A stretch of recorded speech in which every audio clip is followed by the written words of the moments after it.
All right. Now, using my powerful gavel, I'm going to call this debate to order. So on the topic, resolved, institutional bias remains present in America, and the country should assist Black Americans with reparations. Is there perhaps a first speech in the affirmative? From Roderick Graham. Thank you, Madam Chair. So I'll be speaking in the affirmative for the resolution. I'll let others make a moral argument, but I'll make an academic one, I believe. So 2 points. Reparations changes the environment in which Black folk navigate, and reparations benefits white Americans. Bit of a curveball. So my first point, reparations changes the environment Black folk navigate. If you look across the world, you'll see that non-voluntary racial minorities are doing less well than their white counterparts. I'm talking about Australian Aboriginals, Native people in America and Canada, Maori in New Zealand, and Black Americans, who I will, of course, be focusing on. The reason is because whites in all those countries, including the US, specifically targeted, exploited, and excluded those groups. For this reason, Black Americans operate in a different environment than white Americans. This environment has been constructed by, yes, slavery, but also by current norms and practices. This is the reason why Black Americans do less well. Now, what is that environment? It's having no wealth. It's living in segregated neighborhoods that are over-policed. It's going to inferior schools, not being in white friendship networks where so many opportunities lie, and facing anti-Black attitudes. It is this different environment that leads to disproportionate outcomes in what I call the Big Five: crime, education, income, wealth, and health. Now, many people will assume that disproportionate outcomes are because of culture. Something like rejection of mainstream institutions or present time orientation. Well, people who actually study these issues on the ground know that these behaviors are a response to a particular environment. We can fix that environment with a good reparations plan. Providing Black Americans with economic resources immediately alters their environment for the better. You want to talk about rejection of mainstream institutions? Well, if you care about your schools, local officials, and government policies, you'll do that because you have a stake in society, and reparations will give them that stake. Present time orientation, you're more likely to plan and delay gratification if your life is not in turmoil. And then for me, the best part is that those behaviors are then passed on to children. My second point, reparations also benefits wider society, in particular, white folks. Why? In the past, when America has invested in categories of people, the country benefited. Let me give some examples. The Homestead Act was an investment in poor and working class whites. The building of the Transcontinental Railroad was an investment in white business owners. The World War II GI Bill was an investment in white veterans. Affirmative action was an investment in white females. Yes, I know it is symbolically attached to Black folk, but numerically it helped white females the most. And farm subsidies at a clip of about 20 billion a year is an investment in white farmers. Now, these policies have helped specific classes of people: white poor people, white business owners, white veterans, white females, white farmers. But the nation benefited, didn't it? We have so many doctors and lawyers who are the children of veterans who got a college education through the GI Bill. We have so many white females who became medical professionals, businesswomen, and scientists because they took advantage of affirmative action. We can do the same thing with reparations for Black Americans. Thank you. Thank you so much. Jazz hands for our speaker. Everyone's doing it automatically. I don't even need to ask. You guys are great. Questions? We'll take the question from Ella Lubell. Thank you, Madam Chair. I wanted to ask the gentleman, he distinguished between environment and culture. And I wanted him to clarify a little bit more of that distinction, because culture does seem to be something that white people have consistently taken away from minorities, their traditions, their traditional ways of like acting and dressing. How does that contribute or not contribute to environment? Because that does seem to be a part of the environment. And how is that different from the economic environment that reparations would be addressing, whereas it wouldn't be addressing cultural problems? Okay. Feel free to answer. I want to get the, this is actually my first debate like ever. So I'm still getting the norms right. But so thank you. The speaker raises some interesting questions. I think that there should be a conceptual distinction between the environment and culture, because I think what we know from sociological and anthropological studies is that people's norms, values, and beliefs are generated by the environment that they're in. And so these behaviors that we often see in impoverished neighborhoods, norms, the norms and the values about how to live one's life and the beliefs about what one can accomplish are generated by an environment of low wealth, low income. So sometimes people may get may conflate culture in an artistic sense with culture in a more sociological norms, values, and belief sense. So I would like to separate that.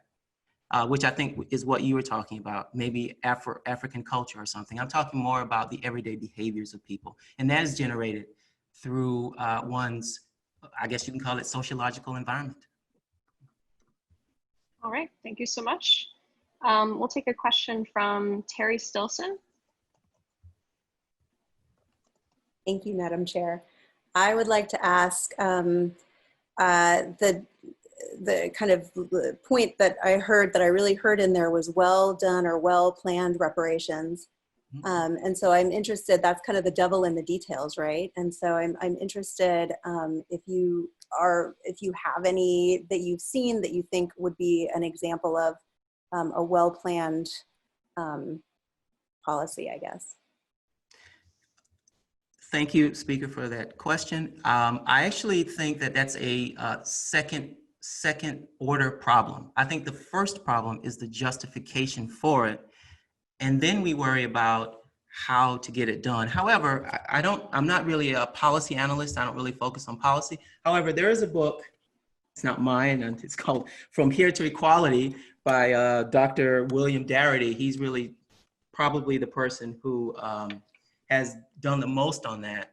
And so he talks about some cash payments, also a trust fund, so that it's sort of merit-based. So if a Black person wanted to start a business and they qualify for it, then there would be funding available to start that business. It's sort of a multivariate type of thing. I think the idea that many people have is that it would be simply a cash payment. And I think that most people who are arguing for reparations would argue that, you know, cash would be fine. That's kind of the number one thing, but it's also these other issues, something that's sustainable. All right, thank you so much. And one final question from Pam. Sure. Madam Chair, I would like to ask for some perspective on the affirmative action and why that was not really, because I can understand that it wasn't enough, but some insights on why that wasn't enough, and maybe did it help? Thank you, Madam Chair. Okay, thank you, Speaker, for that question. My understanding of affirmative action may be a little bit different than others. I saw it as sort of a precursor to reparations, because it shows that when you modify the policies, it does have a positive impact on a group. So affirmative action was a wonderful way to provide jobs for a select set, and also educational opportunities for a select set of Black people. And so in that way, it was fine, but there's such a small percentage. And in some ways, affirmative action is a reverse discrimination program. It's like we identify where there's discrimination, and then we then deal with it. But that's just such a small percentage of jobs, and it only affects a small percentage of people. All right, thank you so much. Final jazz hands for our speaker.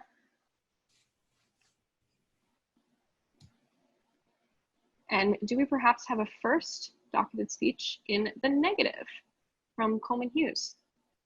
That would be me. Thank you, Madam Madam Whip, is that what it is? Madam Chair. Madam Chair, I apologize.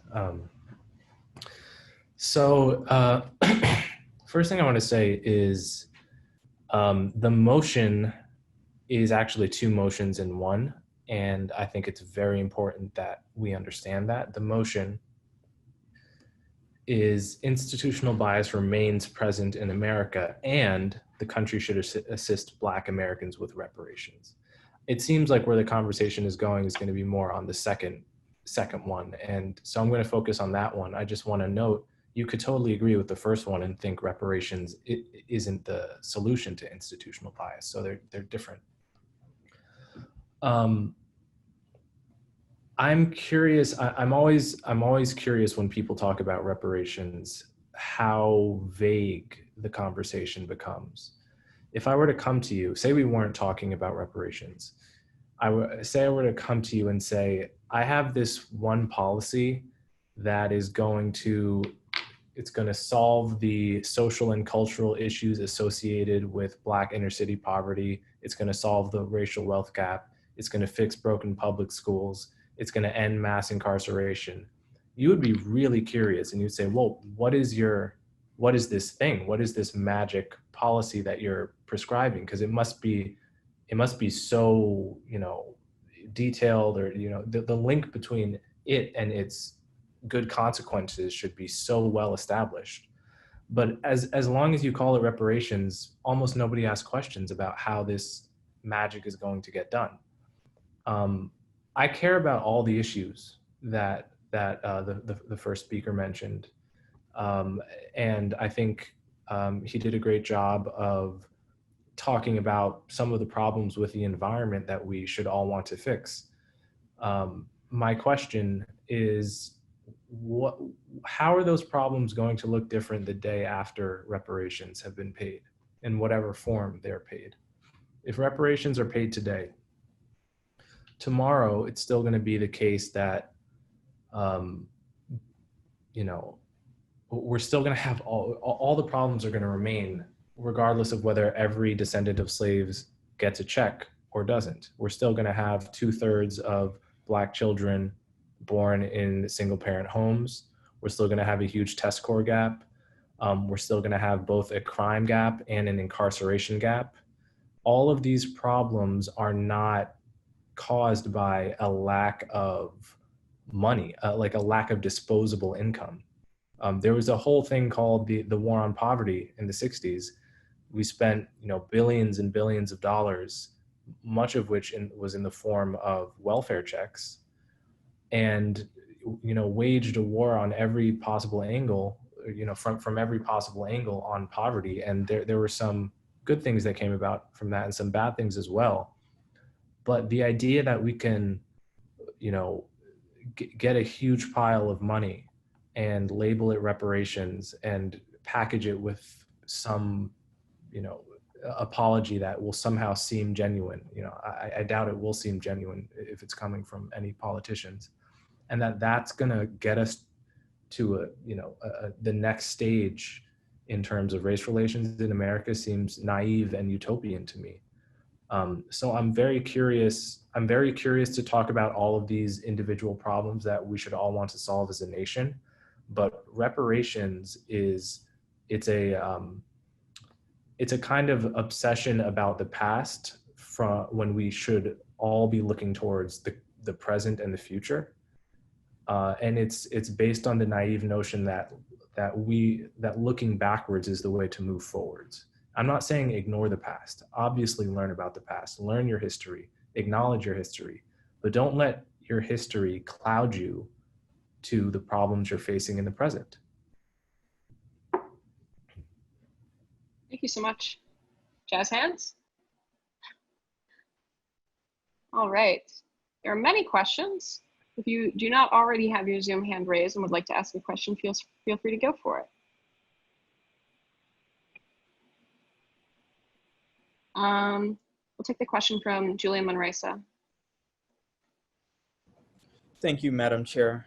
So I agree with Mr. Hughes that I'm somewhat skeptical of reparations, but my question is, okay, well, how do we deal with like the past of American slavery and segregation and sort of only being like 50 or 60 years out of that?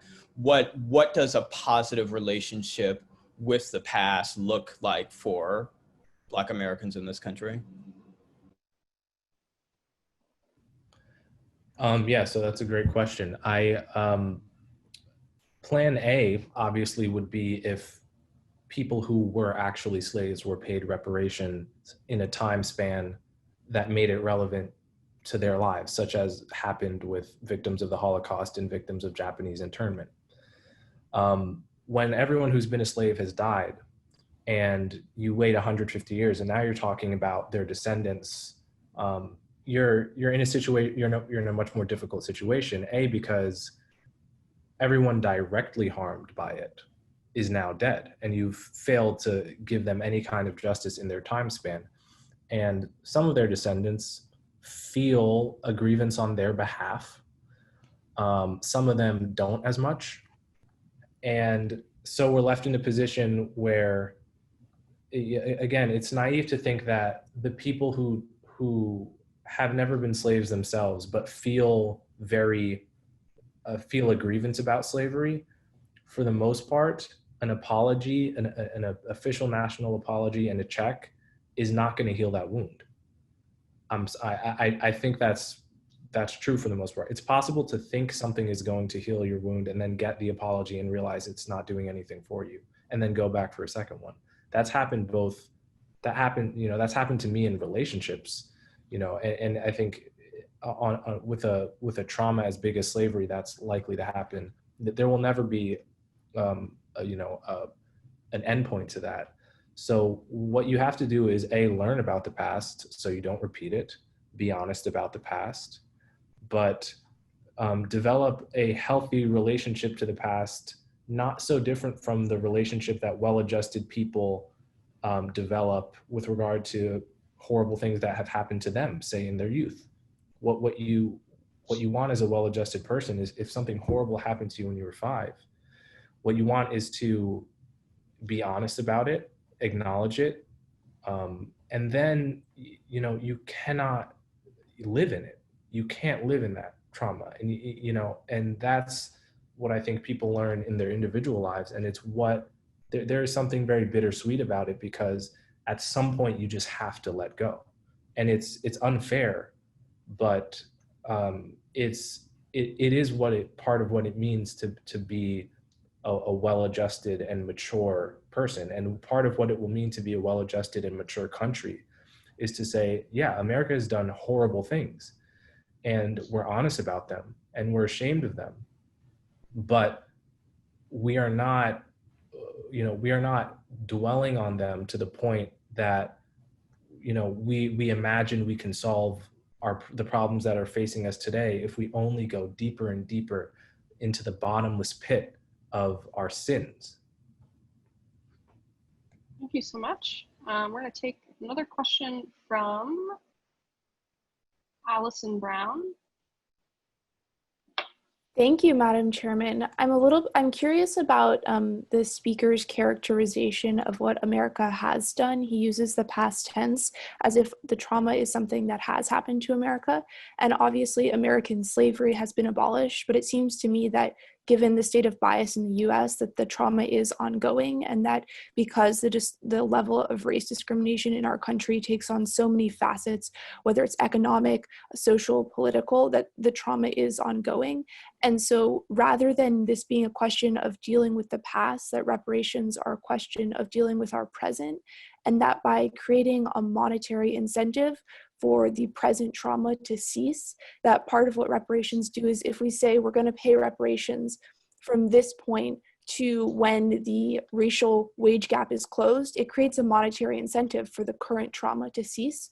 So my question is, in what sense is the trauma over, and in what sense is it ongoing?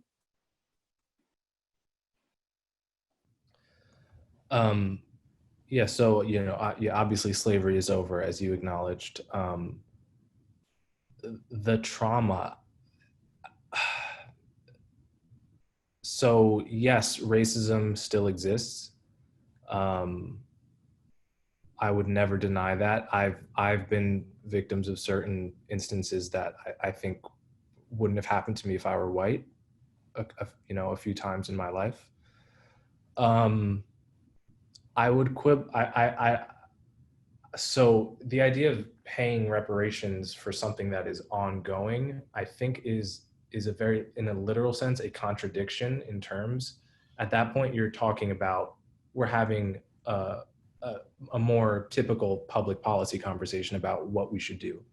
So like there's these two categories of public policy conversations we have. There's past focused reparations type policies, and then there's the whole range of conversations we normally have about how do we fix public schools, how do we reduce police brutality, and so on and so forth.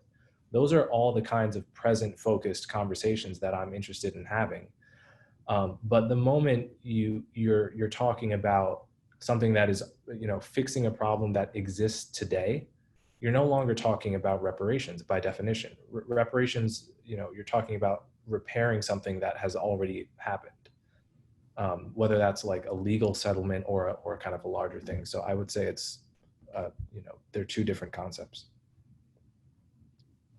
Thank you so much. And we'll do one more question from Gail Luby.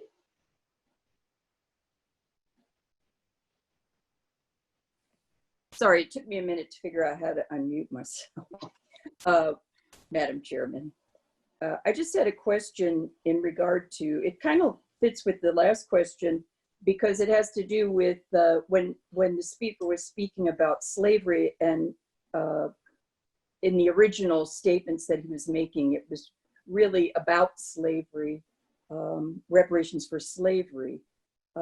And I was reading the statement that we were talking about as institutional racism and reparations for that, for institutional racism. And we've had institutional racism in this country for generations and generations.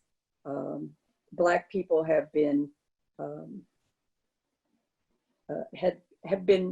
denied housing, education, jobs, a number of things, and it was done by the United States of America.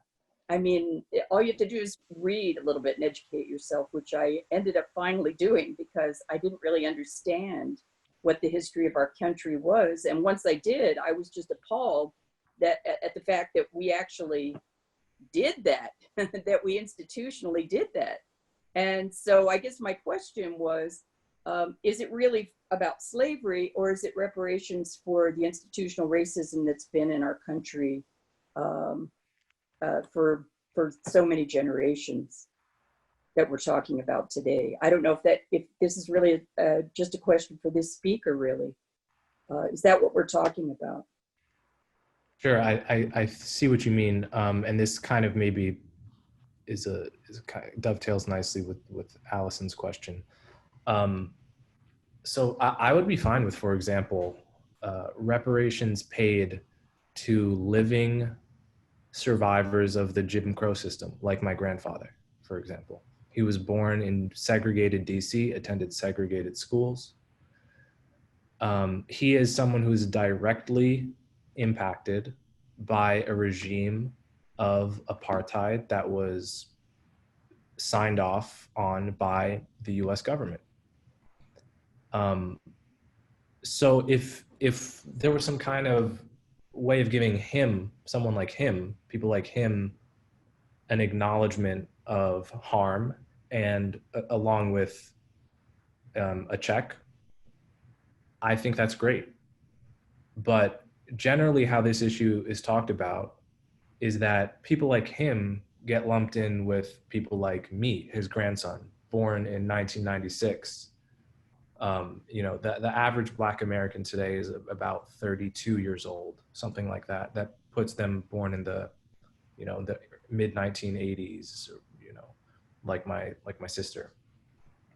That is a very different ball game. Now you're talking about giving reparations to people that are several generations removed from the initial crime. There's no precedent for that, and there is. It's again very doubtful to me that it would be received as a landmark event. I think if we did those kinds of reparations today, tomorrow I would be reading New York Times op-eds about how dare they think they could buy us so cheap. I think it would turn up the volume twice as much. I would bet money on that, in fact. So I think we would be right back to square one. I think the only times it really makes sense to do reparations is when you have living victims of a particular regime that are alive, and to give it to them to acknowledge that we're not just treating you as a stand-in for your group, you know, like the abstraction of 40 million Black people as if it's all the same, all the experiences are the same. But no, you specifically were born in Alabama in 1940, and that constituted a particular harm that we look back on completely ashamed at this point. So that's a kind of thing I would support. All right, thank you so much. Let's give Jazz hands. That's excellent. Is there perhaps a second speech in the affirmative? The speech. Okay. Am I working my Zoom thing right now? You're doing great. Okay. Well, I'm going to go ahead then. So, good evening, everyone. My name is Greg Sewell. I'm honored to be a part of a debate related to this, the institutional bias towards Black folks and reparations for Black America. And as an American, a father, and a businessman, I'm tickled to be argued the position for this healing step for our country. I think it's important for us to travel this path towards healing what ails us today. So to be clear, I am for the position that institutional bias remains present in America, and the country should assist Black Americans with reparations. And I have a story for you to help with this. So I have 4 kids, which means I am very familiar with the concept of vengeance, the concept of justice, the concept of reparations, kind of things that aren't the same, but kids can conflate them. So I have twins, and they had a practice of throwing cars down the toilet. A lot. Matchbox cars, Hot Wheels cars. And so I had a singular experience that helped me to understand something about the conversation we're having, where, you know, if I came in one day and the toilet was full of Matchbox cars. And so I was telling my kids that they shouldn't do that, and they were small, they didn't really understand that whole concept. But I said, well, if you don't stop throwing the cars down the toilet, you will definitely not be able to use it and get ready for night-night with stories and things. And that meant something to them. So it wasn't really just the concept of throwing the cars down the toilet, and our discussion about that was, it was about what's going to happen after, what's the impact. And so how are we going to have to repair this situation? So, you know, there were 2 separate parts in there, the talking, the understanding, but also the fixing, so that the present and the future could be different. And I believe that that's important to this conversation here today. So it's not lost on me that we're having this conversation on the exact same day when a lot of honor was being paid to one of our patriots in the country, John Lewis, and I really appreciated a lot of the things I heard there, and I believe a lot of us will as well today. So I want to dedicate these comments to him. So to be clear, I know that I have chips stacked against me with esteemed panelists like Roderick and Coleman Hughes and Jason Hill. I will tip my hat to them. To level set, I'll bring up a couple assumptions before I detail my position. So first of all, you know, the concept of reparations for Black America is not foreign, punitive, or unintelligible. I mean, to define the word, I'll go with the Oxford Dictionary, that the making of amends for a wrong one has been done by paying money or to otherwise help those who have been wronged. So I'm going to focus on that second part, otherwise help. And when I look at this, I see a couple arguments I want to address right off the bat. You know, the first one being there's no reason in America for reparations to Black America or by extension to anyone, because the past is the past. Any attempt to address and acknowledge wrong is not right. So I disagree. I think it's abundantly clear that pain over present items triggers unresolved issues from the past. And I think that's where there's something that we need to talk through. I mean, we've had this issue come up before, as was noted, with reparations to Japanese Americans. That was when the Civil Liberties Act of 1988, I believe, where it came up to a little over $1.5 billion. Second one, reparations aren't necessary. They're backward thinking, too hard to figure out. They're about the past. The DC Emancipation Act of 1862 actually made reparations to a small amount of slave owners, for their lost assets. So I believe that it's important that we go with that thought as well, that we are built on precedent in this country, and we do believe that when we're talking about economics and assets, there's a thought process of gain and loss. So three things pop out to me. As far as reparations, I wouldn't think about money. I would think about truth. Tell the whole truth about what's happened. That's a big reparation we can do. We're bleeding over that. Let's not have ambiguity there. Number two, make concrete efforts to assess it. Assess the present results. And number three, let's educate each other so that at the local level, we can determine what needs to happen and make that clear. So I do agree with some of my other panelists that it is very difficult to talk about this in ambiguous terms, but I don't believe we need to talk about this in ambiguous terms. I believe that, the people in this room are the solution. The people in other rooms like this, where we're talking about things that say, is there some impact from the past that has caused hurt that needs to be repaired? Is there financial reparation? Is there some other kind of reparation? Is there inequalities that we see clearly that are still existing today that don't go away unless you handle them through some sort of reparative action? So thanks for letting me share here today, and I cede back to the chair. Thank you so much. We'll take questions now. Raise your Zoom hands.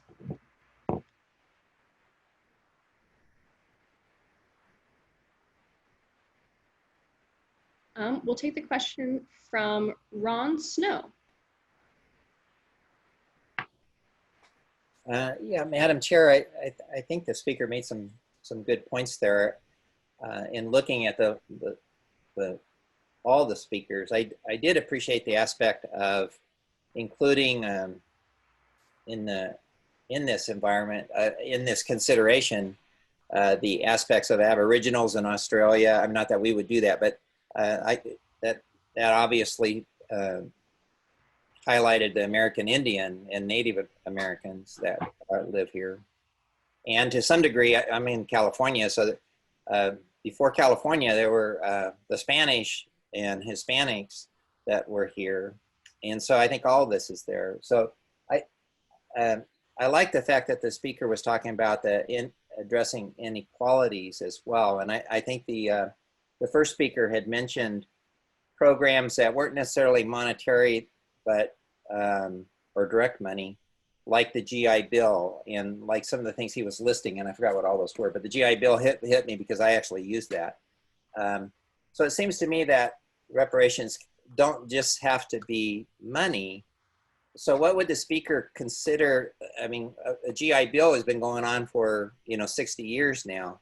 It seems like some of these reparation things could have long life that would be addressing these things for generations, which to me that makes sense. So could you ask the speaker, what are some of the ideas of long-term reparations that might be applicable? Thank you so much. Okay, so Madam Speaker, I heard the question from our committee member, I guess, and I would like to respond to that. And so my response would be that in terms of long-term solutions to this, there are definitely two prongs. I mean, some of what I think the previous panelists spoke about at the end, I agree with, that in some sense, economic valuation is a difficult process that might be better served by economists or policy analysts. But in terms of real life changes that we can make, I mean, there's a combination of micro or local level things that can be done.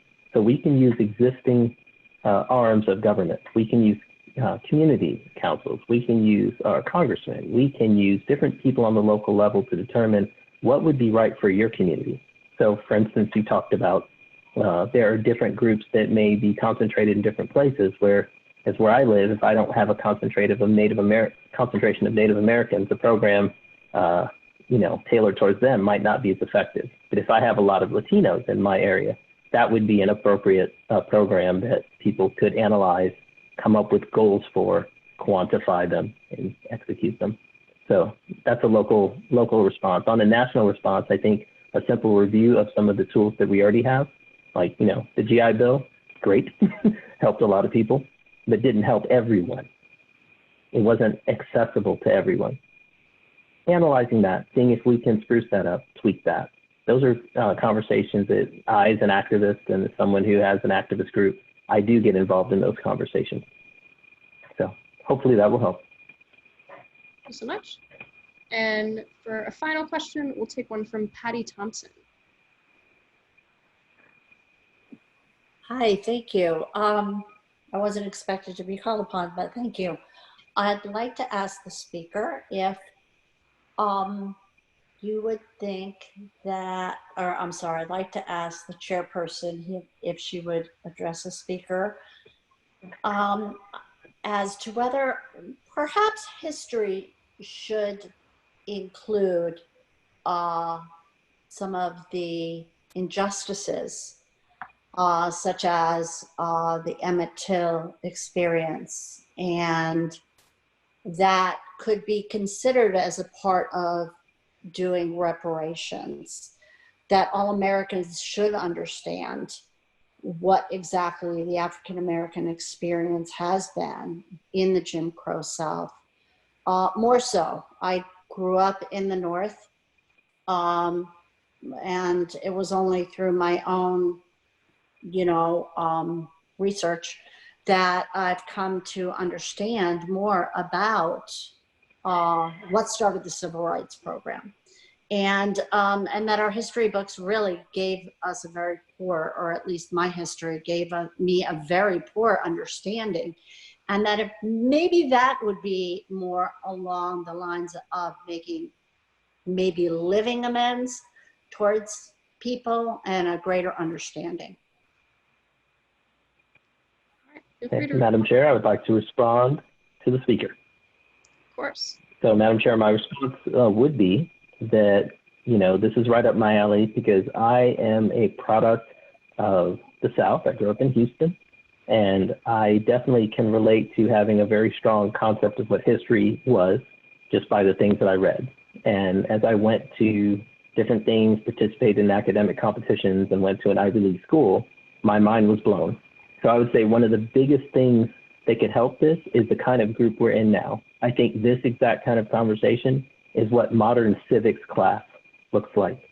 Like when you can discuss, things like the GI Bill. You can discuss, reparations for Japanese Americans. You can discuss what different ethnicities' experiences have been. This is what we have today. So I definitely avoid things like one of the speakers talked about where there's ambiguity around this concept. I would say the transfer of information and the interaction here, this is what we have today. We do not have to wait for laws to be passed. We do not have to wait for new groups to be here. This group, you guys can go to your community, and in your group that you meet in, you can influence your friends to speak the truth, learn the truth, and be the truth. You can do that today. And as you get empowered to do more, you can interact on local, state, and federal level. So I believe that, and I believe that you are the solution for this. So with that, I feed back to the chair. Thank you so much to our speaker. Jazz hands.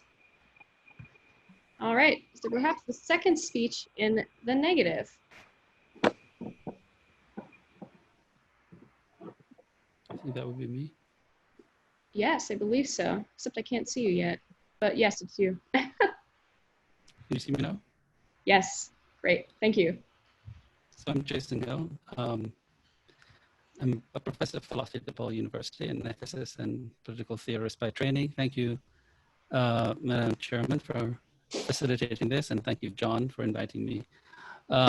So I will not rehash the arguments from what I would call strategic implausibility, the question of how reparations could be implemented in a just manner, and reconstruct, nor will I reconstruct the familiar arguments against reparations. I think since there has yet to be a very established and clear objective, and predictable. That is a scientific way to establish who is a victim today of slavery or the repercussions or the aftermath of slavery.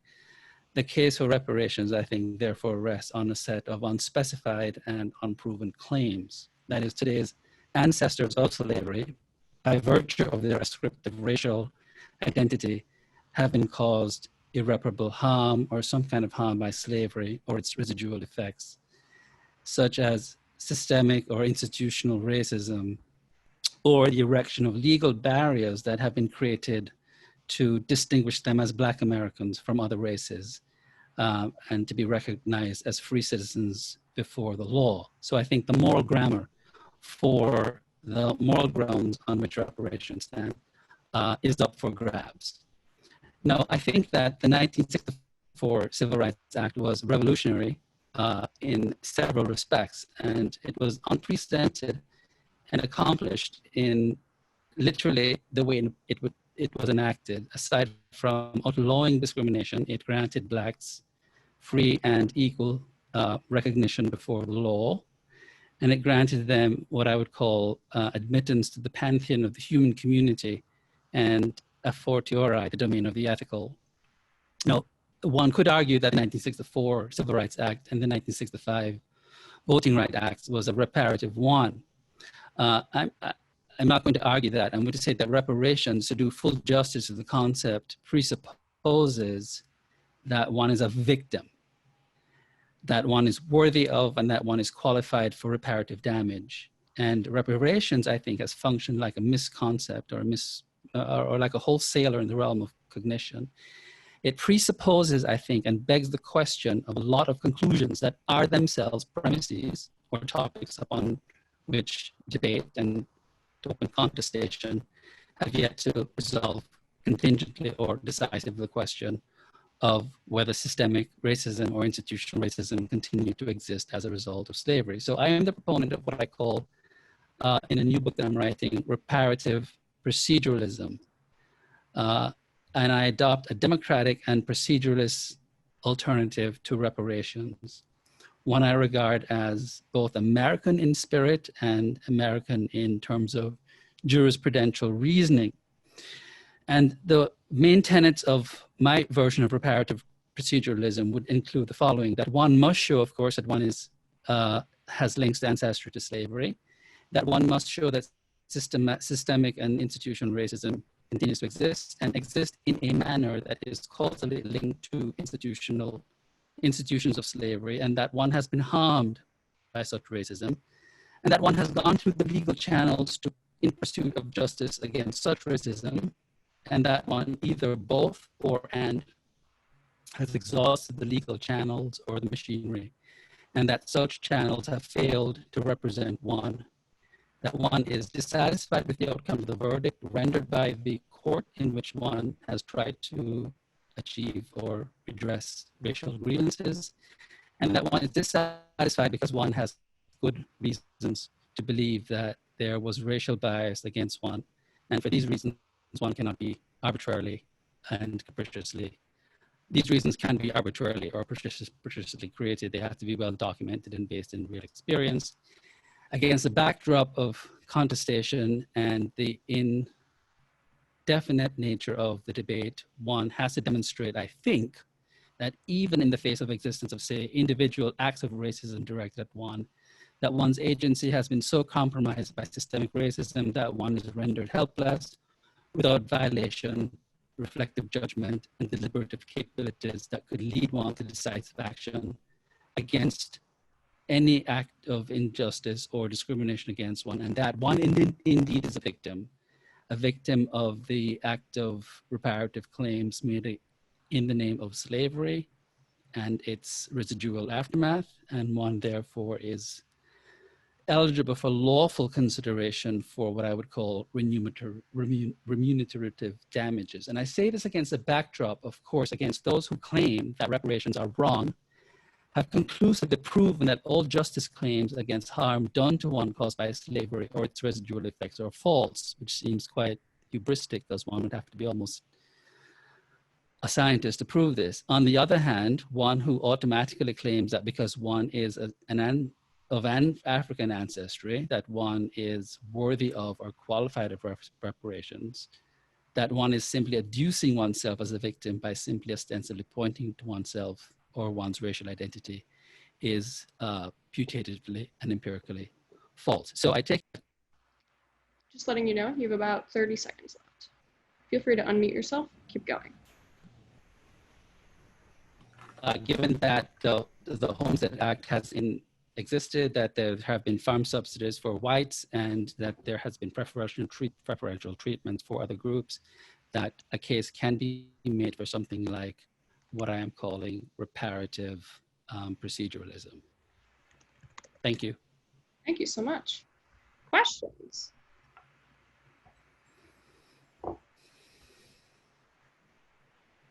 The question from John Dykers. Apologies for possibly. That's very, very well said. Thank you.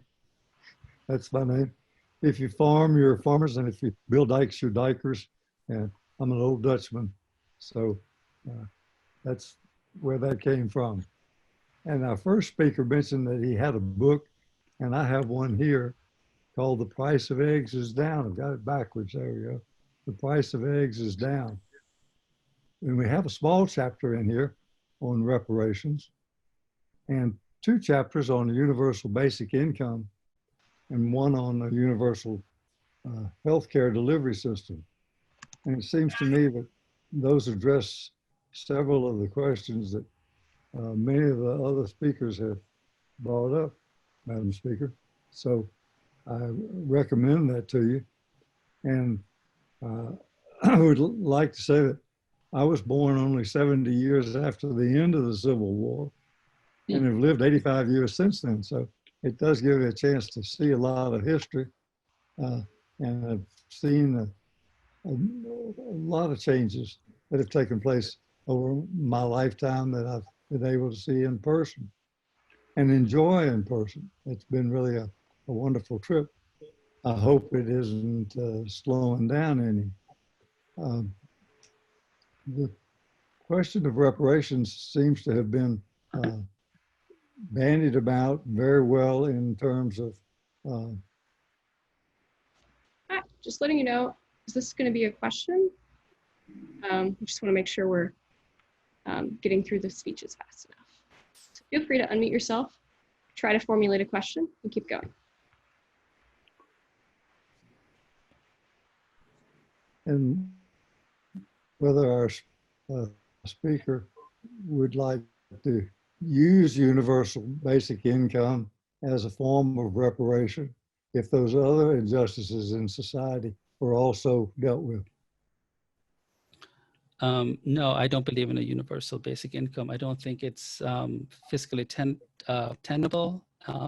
I don't see, I'm a free market laissez-faire capitalist.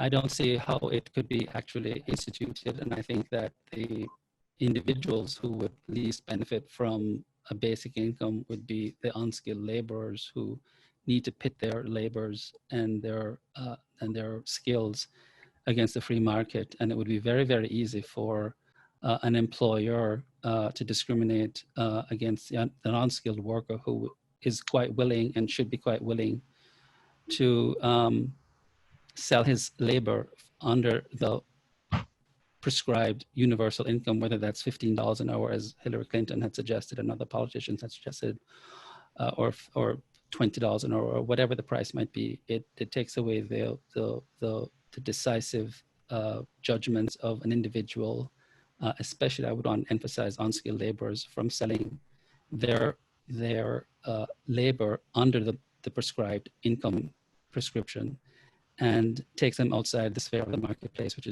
which has happened, which we have seen happen when minimum wages have been enacted, and I think it's quite dangerous. All right. Madam Chairman. Oh. All right. Joe S. has been waiting for a while, I think.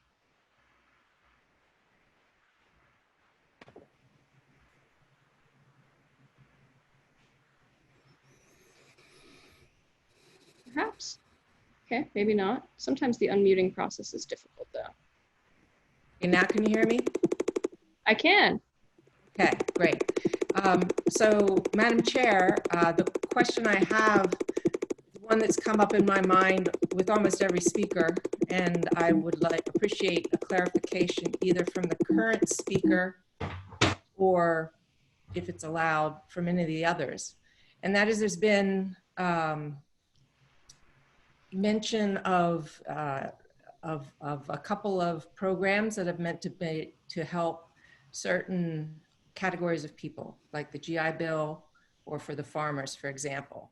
And somehow that they were mentioned in terms of, oh, that was for white GIs and white farmers. And I would like clarification on whether or not those programs historically were somehow not available to the Black GIs or the Black farmers. Well, is that from, well, do other people want, I don't want to monopolize the time since I answered the last question, Madam Speaker, Madam Chairman. So if other people want to jump in and answer, I will defer and then come back to answer the question. I actually cannot allow other people to answer the question. So feel free to have your stab at it in a minute if you'd like. Okay. Well, we do know that, of course, I mean, one reads the historical record and one sees that preferential treatment as far as the GI Bill for Black soldiers were regarded. I mean, you read the memoirs, you read the history that preferential treatment was accorded out to white soldiers, and no surprise at that. As far as the farm subsidies, there are no laws on the book that legally discriminate against Black farmers. It's just that there obviously is a proliferation of white farmers in America. They predominate the farming industry.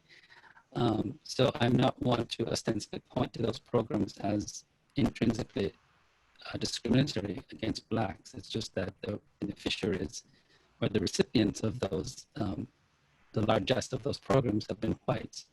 But clearly the argument is in favor that anyone legally, Black or white, could have been the recipient of such a program, which is why I like the term reparative proceduralism, because if you can show that you have utilized the law to seek redress against racial grievances or injustices against you because of your race, then there might be a case in which you are ostensibly showing that the residual effects of slavery and Jim Crow are affecting you personally, and that the legal machinery has failed you, and therefore you might be due some kind of reparative justice.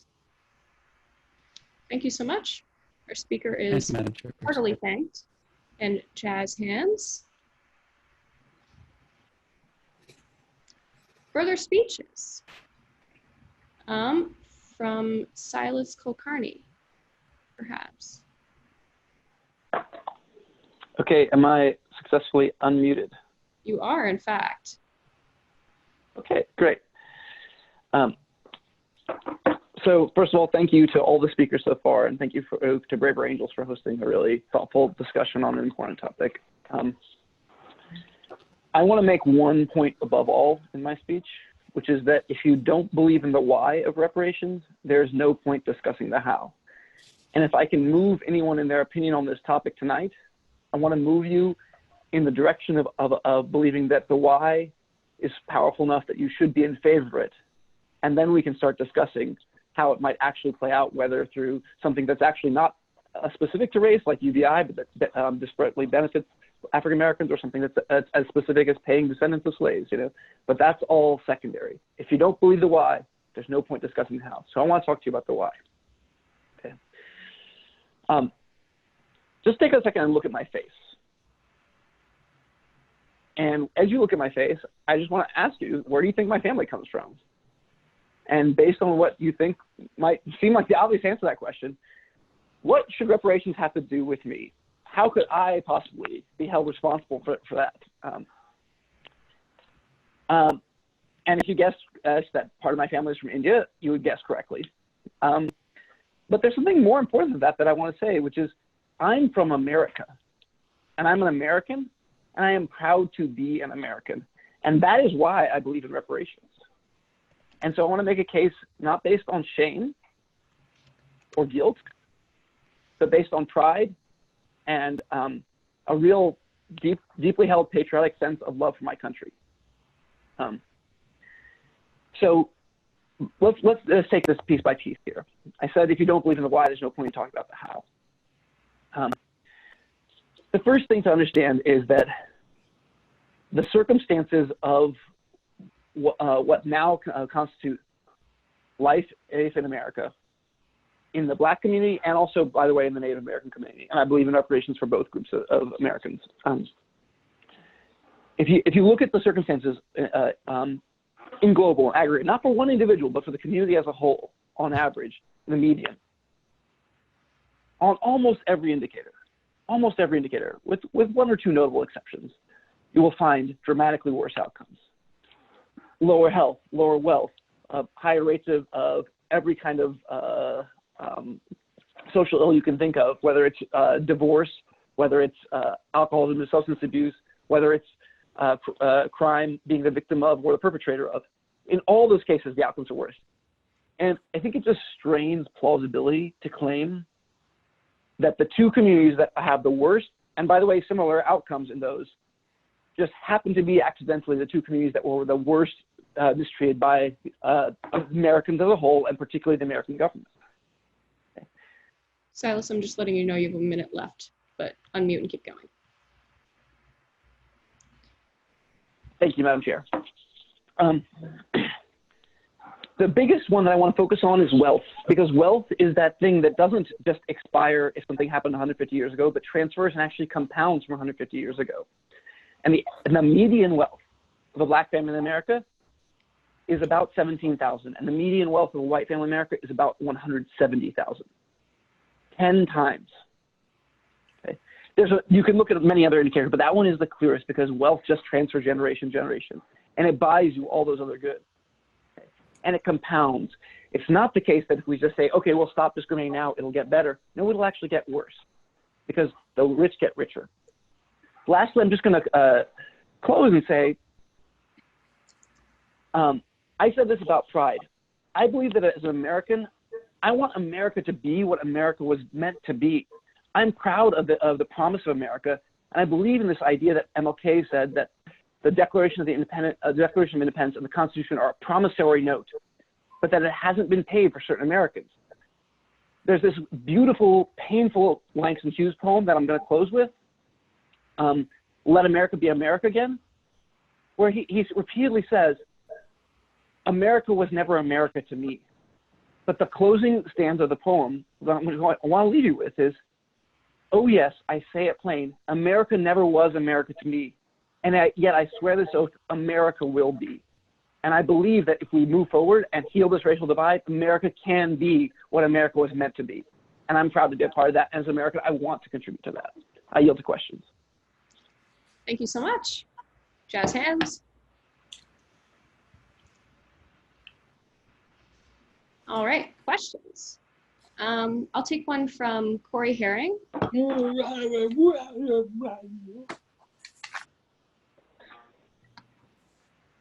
caught on me? I believe so. Madam Speaker. Yeah, there you are. Married man, I've never used those words before. All right.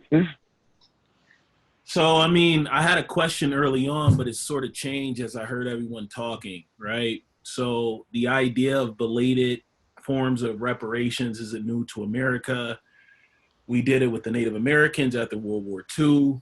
We did it with the Tuskegee experiments as well. I wonder if any of the speakers are familiar where the idea of reparations originated from. That's my so I'll be honest. In the specific context, I'm not, and so if the speaker wants to, the gentleman, Mr. Herring, wants to ask a follow-up question, because honestly, I don't. Yeah, no. So I guess this is for some of the early speakers. Well, just if you don't know, it came from two Republicans, Charles Sumner, Thaddeus Stevens, after the Civil War. The idea of reparations was to repair the divide. And I don't know if it is even morally right to say what it should or shouldn't be if you are removed from that situation. And institutional racism or social norms that we have as a result of the creation of race and racism are completely different topics. Okay. And it's sort of built in here. But if you want modern examples of how the Black community is continuously being mistreated, we can look at. Just letting you know, we're still doing questions right now. So feel free to turn your statement into a question and keep going. Feel free to unmute yourself also. Okay.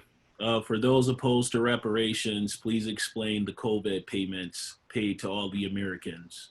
If you believed in that, why are you not opposed? Why are you opposed to reparations for Black people? I'm done.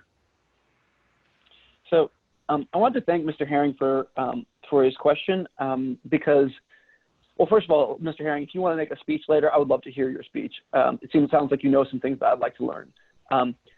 But I also want to thank him for that question because he brought up the Civil War, and that was something I would have loved to have gotten to here. Even if you didn't want to address back payments for the generations of slavery before that, just the modern day value of 40 acres and a mule. 40 acres and a mule was supposed to be promised to African Americans who had been enslaved after the Civil War in this very time period. Even if you just took that as your minimum bar, the MIT economist mentioned in the first speech, the MIT educated economist mentioned in the first speech, calculated the present day value if you took that 40 million acres, goes across millions of African Americans, 40 acres and a mule, 40 million acres and the mule would be roughly $4 to $6 trillion today. And that would be generational wealth. People who had family farms that led to family wealth that would lead to that median family income they were talking about of $170,000 to $17,000. So I really appreciate going back to that source because guess what? It compounds over time. So thank you for that, Mr. Herring. All right. And for the question from Atika. Thank you, Madam Chair. I had a question for the speaker. My question is, for the background, I am from Detroit and I am not Black, but I am a person of color and who've always been in Black American circles due to the fact that I live in Detroit. So I deeply believe in institutional racism and the fact that it exists because it affects my everyday life. It affects everyone's everyday life that I know here in Detroit and people even outside of Detroit, especially Black American. And I know there needs to be many steps taken, not just some, many steps taken to address the institutional racism and the way it affects Black Americans today. And institutional racism is directly related to slavery, and it is a product and result of slavery and Jim Crow laws and many other injustices in our country. But when we think about reparations, we think about a check, a one-time check or something. This is a typical definition that you get from dictionaries and from history, where you see where reparations have been given to certain communities, that they give you a check for one-time check. And that's to direct victims. And even if we're not giving reparations to the direct victims, we're giving it to the descendants. If we are talking about giving a check to the descendants of slaves and Jim Crow laws, I just can't get my head around the idea of how that would largely respond to the idea of institutional racism. That's the main cause of, that's the main cause of problems for most Black American in this country. And because the speaker mentioned that, just addressing the issue wouldn't help. Like if you end discrimination, it would just make.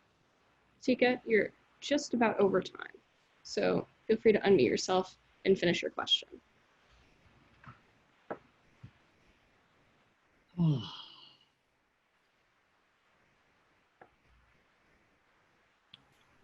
Madam Chair, shall I respond at this point, or are we still waiting on Atika? Feel free to respond. Oh, Thank you, Madam Chair. Oh, I think she's back. Oh, sorry, I forgot to unmute myself. But my question was, is the reparation a part of addressing the institutional racism, or it is the only way to address institutional racism in this country?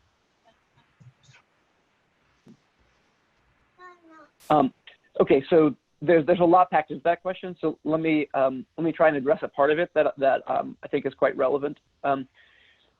But Ms. Atika specifically referenced what I think Coleman Hughes spoke of in his first speech on the negative, where he said that we can't be backward looking, and he almost implied there was a statute of limitations. If we could give reparations to people at the time of slavery, that would be great, but now the time has passed. Or if it was for living descendants of Jim Crow, that's another thing. And Ms. Atika was talking about payments, how that would address institutional racism. Let me give two concrete examples.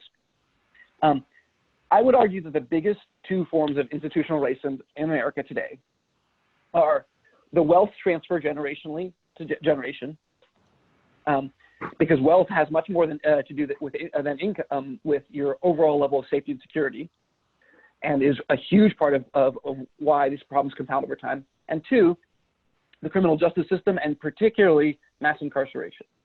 A lot of people don't know that mass incarceration was inaugurated almost immediately following the civil rights movement, at the same time as Nixon was playing the Southern strategy that was explicitly, as is documented now in released memoirs, based on playing on racial sentiments without using the words.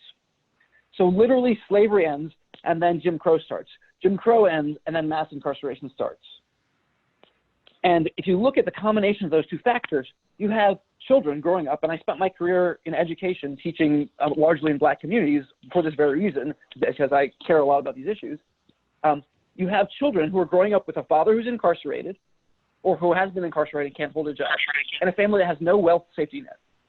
So giving a wealth starting point to African Americans that would be in some way like comparable, or if not comparable, at least not as low as 17,000 median wealth, would provide a social safety net that is largely prevalent throughout the white American community and also many other communities. Thank you so much.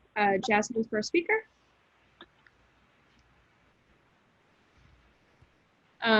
Just a couple of reminders. One is, if you have a very long question, you should speak and give a speech. We love speeches here, but questions should be relatively snappy. So yes, that's just a general rule to keep in mind. A couple things as well: make sure that you're addressing me, the chair, when you're speaking. Thank you so much. And further speeches. Andrew Brummett. Apologies if I butchered that. That's great. Thank you, Madam Chair. I agree that institutional bias remains present in America, and the country should assist Black Americans. I disagree that reparations are the right way to do that from the perspective of either justice or prudence. Americans have a moral obligation rather than a legal obligation to repair the injustices against the African American citizens of our country.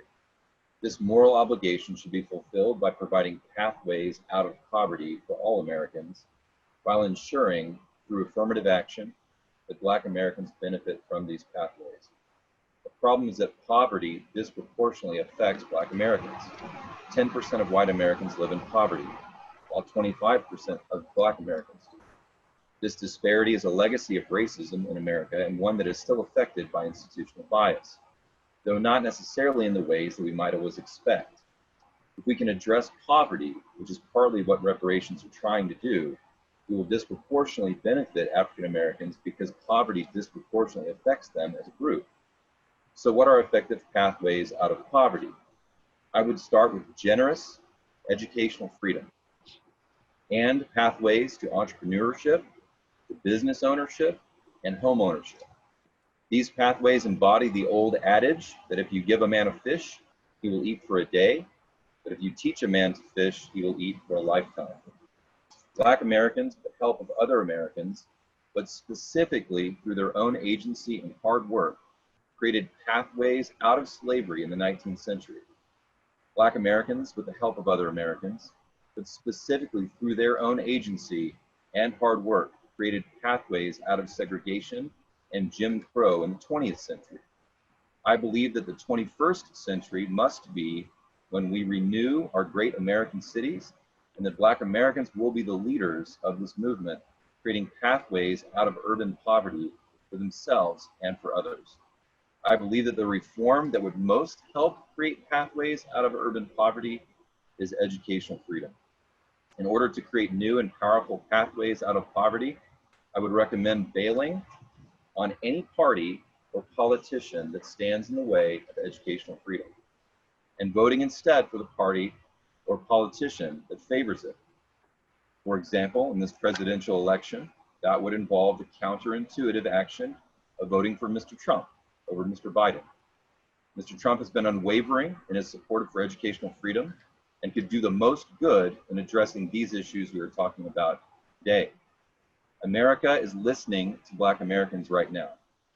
Black Americans have the power to lead us into freedom in a way that so many Americans desperately need, and I prayerfully hope they do. Thank you. That's the end of my speech. Thank you so much. Questions? Raise your Zoom hand. The question from Ron McFarland. Thank you. Whoa, this has been a long evening. But anyway, I'm going to keep it simple. And it's kind of a question. Pretend I want this, oh, Madam Chair, I'm sorry.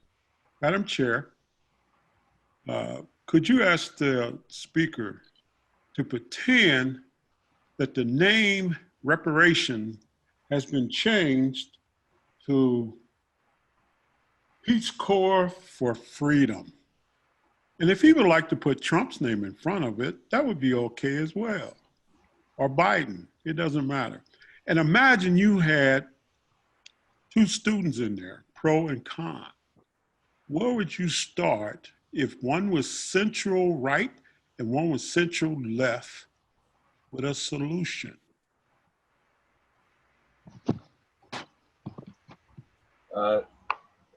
Madam Chair, thank you to the speaker for the question. I think I may need a little bit more clarification, but definitely, if there's few people, center right, center left, the best thing to do is get them talking like we're doing tonight, which is really such a great service to our country that Brave Rangers is doing.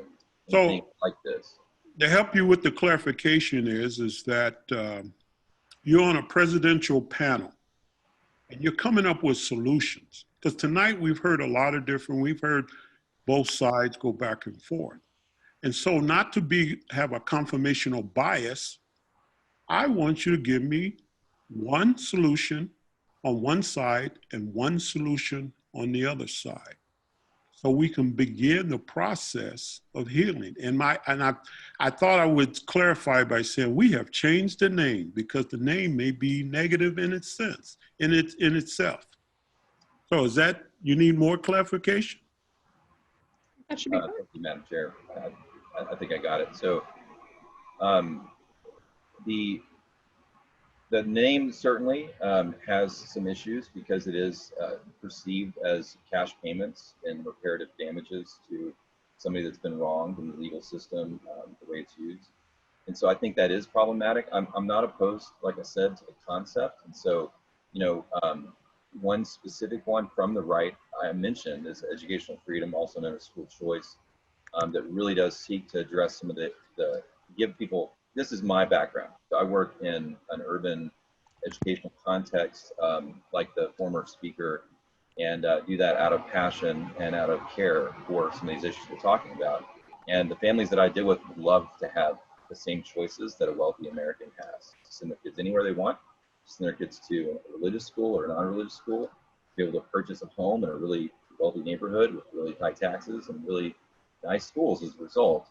On the left, I think that we have, sometimes the right can be blinded with regard to the effects of institutional bias. And I think that the left brings some needed clarity to that there is a sociological thing that we're trying to address here. And so, that's why the concept of doing something. So affirmative action, I think, is fine. We need to take affirmative action in some sense of that word, because there has been affirmative negative action in the past, right? Or negative action, right? So affirmative to the negative. And so, I think pathways, to wealth, like the housing. I think the left gets housing right a little bit more often than the right. I think both could easily unify kind of against corporatism to sort of favor more entrepreneurship for more Black Americans and more Americans generally, that would kind of get to this 40 acres and a mule. I mean, that's what 40 acres and a mule is about here's how to earn your living and have wealth that you can pass to your children and earn your living. It's not a handout, it's getting somebody into sort of the Jeffersonian American dream of the yeoman farmer, which would have been great. I wish they had done that. Thank you so much to both our questioner and our speaker. Jazz hands for both of them.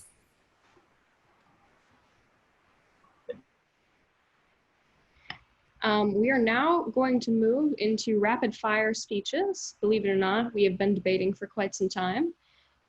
So those of you who would like to speak are going to be given very short, like condensed speeches of 1.5 minutes.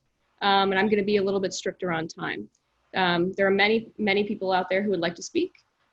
So we're going to try to get to everyone as much as possible. All right. Next up, I have Roger Haynes. Madam Chair, thank you very much. Thank you to all the participants and the discussion. This is great, and it's a very complex and huge issue. I am forward negative. I have a background of being retired military, as well as grew up in a very racist environment, and my environment did not determine my racism. With respect to the GI Bill point, the GI Bill, from my understanding, with people of all colors that I served with today, was a very contract-driven, earned type of program. So just wanted to bring that up, that it was earned. What I would like to do, as one gentleman speaker had said, a solution could possibly be, what about a national call to service? Having 3 kids, raising them, when you give a child money and they haven't necessarily invested in the cause for that money, would it be better to maybe work our way backwards and not just establish reparations, but say, how can we build the esteem and the confidence and the economic value of Black Americans by possibly some type of a national call to service program where they feel like they have earned that. And how much time do I have, Madam Chair? Still about 30 seconds. Okay, thank you so much. So I just wanted to ask a couple of those questions. I believe in that, like a pathway, as was mentioned. I don't know if I can wrap my head around how reparations, as we maybe have heard about it, would solve one of the deepest roots of poverty and poor economics, if you will, or education, and that's having the mother and father there. I have heard arguments from left, right, red, blue, and I'm just asking that question, how reparations would solve the problem of the parents. So I'll keep it short, and I really appreciate the opportunity. Thanks to Braver Angels and everyone here. Thank you so much. Give jazz hands to our speaker. We're really just running through the rapid fire tonight. We'll take a speech from Robert Scull. Apologies if this is really not how to pronounce your last name. Can you hear me? Yes, I can. Oh, great. Let's see. I really appreciate the opportunity to be able to speak, and people have made some really good points so far this evening. I feel that well, I really support the fact that our country has a racist history and that inequality needs to be addressed. But I think redistribution of wealth should be based upon current need, regardless of race, religion, gender, ancestry. I favor the kind of inheritance tax rates that we had from 1941 to 1976, when the largest estates were taxed at a rate of 77%. And during World War II, the highest level income tax was over 90%. We've had 40 years of tax cuts in recent decades, and I really don't think that's made our country better. I favor Medicare for all, affordable housing, and affordable education. I believe these reforms are possible because they have taken place in many other countries and they've been successfully implemented. But there's two things I don't like about reparations. One, in addition to Blacks, there are tens of millions of other individuals who live below the poverty line who will be left out. Reparations is just one more example of rewarding one group of people based upon the notion of merit, in this case, the merit of one's ancestry. I believe that all people have value and that all schemes that discriminate against poor people based upon any notion of merit are wrong, including this one. And two, the reparation proposal is just one more example of reform that divides the working class. I think to some extent. Just letting you know, you have 30 seconds left. Feel free to unmute yourself and finish up.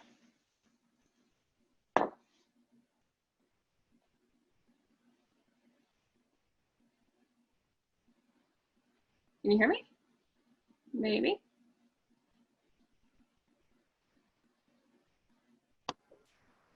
Unmute yourself, Robert. Unclear.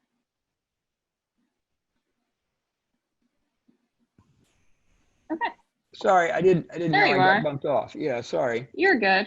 That's understandable. You have 30 seconds left. Okay, the number two, the reparation proposal is just one more example of reform that divides the working class. The polls indicate that reparations are not popular among many other racial groups. And so my bottom line is that a push for reparations in an election year would actually probably help Donald Trump. And so I think a push for reparations will lead to more inequality, not less. All right. Thank you for the opportunity to speak. Thank you so much. Jazz hands for our speaker.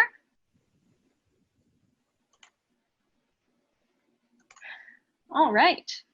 Further speeches in the affirmative. Libby, and then I'm not going to be able to pronounce your last name, but I would like to hear you pronounce it for me. Thank you. I'm a Cajun. Thank you. I'm a Cajun, and it's pronounced Como. Como. Yeah, I just want to talk to the why in the affirmative and ask, is it a handout to a child? Is it an offer of a job known as a service opportunity? Or is it the payment of a debt? I'm speaking as a person who's white, who has inherited from my ancestors compounded over the centuries. Because of that inheritance, you know, from my parents, the equity in their house, let's say, I was able to get a graduate degree and have a professional career, and I have a retirement income. I have no faith that our country will decide that the government will pay reparations, not just to Blacks, but to others who deserve it. But our proposition is about Blacks. So I'm having a conversation with myself about paying private reparations. I believe that for 400 years, it's very clear on the history that Black people were forced to come to this country. They didn't immigrate on their own, and they were prevented intentionally by our government and by our culture, including my ancestors, I'm sure, prevented from amassing wealth, the wealth that I have unfairly received through that same system. So I'm trying to figure out how I can pay personal reparations. And I have to share with you that the big question for me is how many of my comforts that I am addicted to am I willing to shed in order to free up some of my retirement income to pay into a mutual aid fund or something of that nature. And I think it's important to talk about. Libby, you're just about over time. So feel free to finish up your sentence and finish up. So unmute yourself first though. I just think it's important to put on the table how freaked out white people are that we might have to be part of reducing our comforts and our wealth if we, as a nation, would go forward to pay our just debts, 40 acres and a mule, or something of that effect. Thank you so much. Yes, jazz hands. Even I'm forgetting. What a shame. Let's do, oh, a speech in the negative. From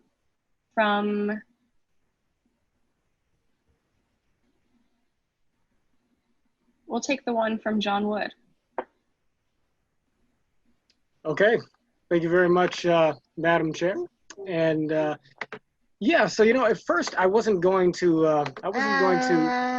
Jerry, this is my turn to give a speech, not your turn. He'll go next. I wasn't going to give a speech at first because this is an issue that I have sort of complicated feelings about, and not entirely certain. And yet, one of the things that April Lawson would say, our colleague here at Braver Angels, who pioneered this program, is that the spirit of Braver Angels debates is that it invites our uncertainty, because part of what this is us being honest about how we feel about things, right?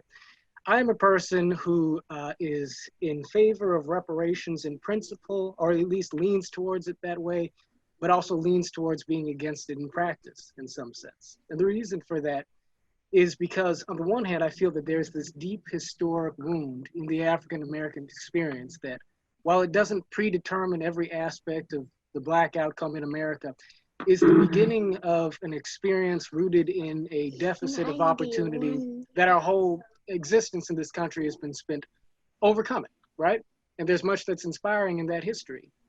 In that sense, it seems like, given the fact that we have not gotten entirely to where we want to be in terms of equality in society, that there's some justification for the reparative impulse, so to speak. On the other hand, I think that the way that we tend to pursue this conversation over reparations does not give me clarity in terms of how it is a policy would truly produce the sort of beneficial outcome that we would like to see in terms of material empowerment, while at the same time, I'm almost certain that such an endeavor would tend to rip at the social fabric of the country, at least in the way in which people tend to want to pursue it. Because so much of the desire that at least I hear from some quarters for reparation comes from a place of deep bitterness, I think. And while that bitterness may be understandable, it's not necessarily conducive to the type of constructive policy thinking that we want to see. And so if reparations could be both something that repairs old inequities while... John, you're just about out of time, so feel free to unmute and finish up. If reparations could help us repair old inequities while also helping us to repair the intergroup wounds of American society, I could be for it under that context, and maybe at some point, some version of that will emerge. Thank you so much. Yes, jazz hands, somewhat sporadic as they may be. Further speeches. Dr. Marilyn Hose, I know that I probably pronounced that incorrectly. Hosea. Hosea. Yes. Thank you.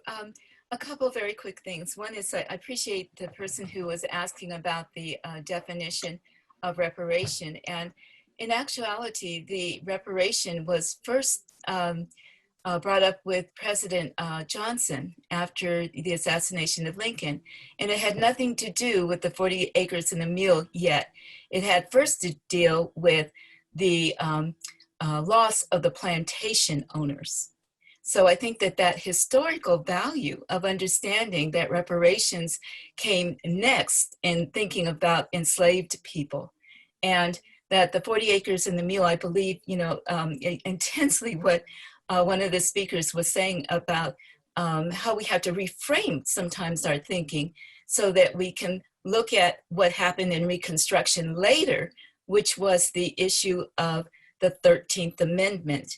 And that 13th Amendment, there's a documentary on it, talked explicitly about the issue of when you put in the word a felony or anybody who commits a crime, that they are therefore defranchised from participation. That was the beginning of the pipeline.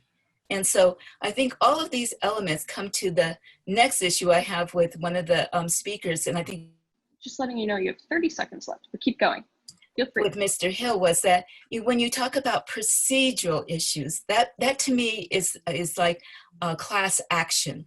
That every time there was an incident of some kind of racial injustice, that it is the victim that must go to class action. So if you think of farmers, the farmers, it took them 12 years, and this is in the recent past, 12 years to get any kind of aid from the farmer bill.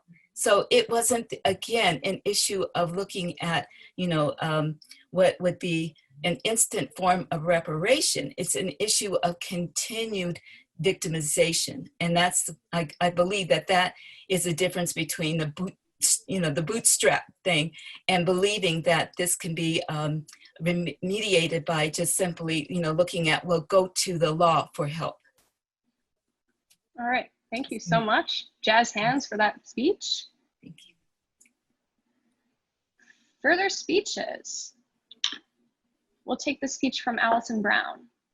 Thank you, Madam Chairman. I want to talk a little bit about guilt, and when we say that America is guilty for slavery, exactly what we mean by America, because I think that we should pay into mutual aid funds and give money to Black Americans and do affirmative action and do all these things that people in the AF have been talking about, yet I do not think that we should pay reparations. And the reason I think that is because I believe that modern day America and modern day Americans are not guilty for American slavery. However, I believe in the causes of equality, and I believe in the causes of racial equality and justice, and I think that it's important to put our money and our time into causes that we believe in. So like I personally have inherited money that I'm almost certain belonged to slave owners. And I would pay that money to a mutual aid fund, not because I think that money is dirty, not because I think that it is guilty of slavery, not because I think that I am guilty of slavery, but because I'm convicted about the cause of racial justice and I want to put my money towards the cause of racial justice. I don't believe that people can inherit the sins of their fathers.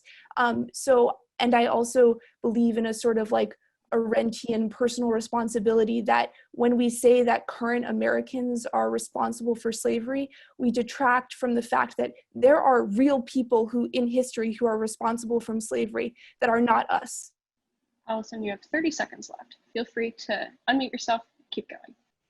Thank you, Madam Chairman. So there are historical figures and movements and people we know of that spearheaded slavery and brought slaves to America, and they've done these horrible things, and we are not those people. We are people who believe in the cause of racial equality, and therefore we pay our money to Black Americans, not out of guilt, but out of a conviction about this cause. Thank you. Thank you so much. And for a final speech of the night, jazz hands. I'm definitely going to say this incorrectly. Is it Leonid? It's Leonid. Leonid. Wow, the easiest way to say it. It's like the Boston version of Leonard, so that's how I tell. Come from Boston, so that's how I tell people. Thank you, Madam Speaker. So even though personally I think reparations are morally justified, I believe in terms of how they're in terms of execution, I think voluntary reparations would only be a drop in the bucket, as it to speak, for the Black community. I think it's really kind of up to individuals and themselves, starting grassroots movement, basically, of either donating to charitable organizations, nonprofit organizations to help kind of deal with social problems, as in increasing school choice, single-parent households, trying to help, for example, even with the lack of infrastructure in the rural South, which is kind of also neglected at, oftentimes. For example, there's people who are living in basic septic sewage, and it's called very neglected. And also the kind of the dispersion and the quality of education between kind of like, I'm in the Northeast, so the quality of education is much higher, even in the public school systems, than in the rural South. So it's kind of. Just letting you know, you have 30 seconds left. Feel free to unmute yourself and keep going. So I'm basically trying to go with a pay it forward kind of system. Yes, monetary reparations could do something, but they're not going to be definitely enough. I think it's basically up to individuals themselves to get up and actually take action if they want to actually create some change for this for the entire Black community as a whole. So. All right, thank you so much to our final speaker of the night. Jazz hands, both for Leonard and then also for all of our speakers tonight. So extra jazz hands. Now we have a quick procedural thing that we need to do. But after that procedural thing, please stick around for a couple of minutes. So I'm going to ask someone to motion to adjourn. So the way to do that is to say, I move, we adjourn. So can someone unmute themselves and say, I move, we adjourn? I move, we adjourn. And can someone unmute themselves and say the word second? Second. Second. All right, thank you very much. Bringing out my trusty gavel. We are now adjourned. All right, we're gonna do a brief, very, very, very brief follow-up. Basically, if you would like to say, we're only gonna take like 3 people, something you learned and something you enjoyed, and use 1 sentence to say it, please raise your Zoom hand right now.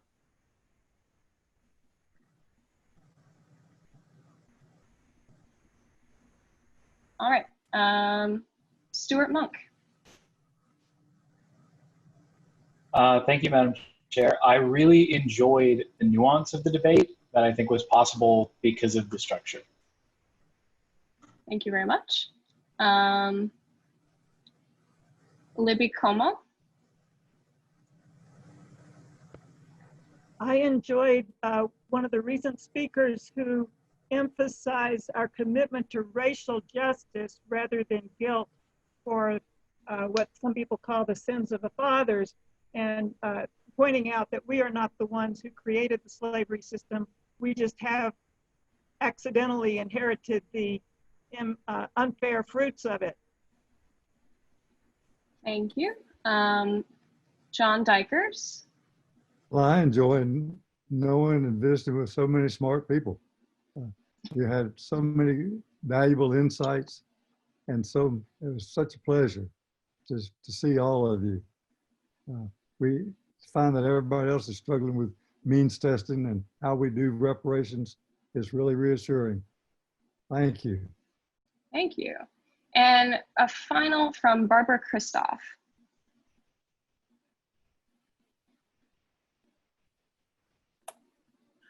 I just want to thank everybody. This is my first ever to join any of the Braver Angels groups, and just thank you so much. It was really a pleasure and a wonder to be with you all. All right. Thank you all so much. I wish I had time to ask more people to speak.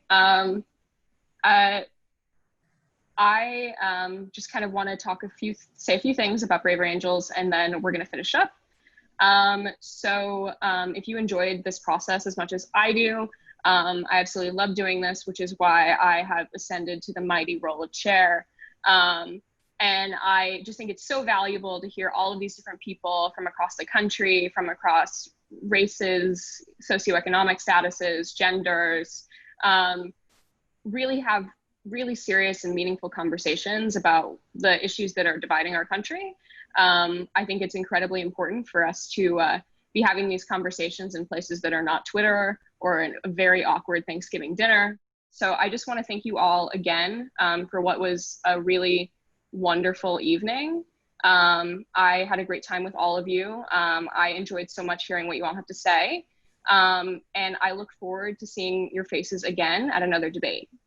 So thank you so much. And I will hopefully see you all again soon.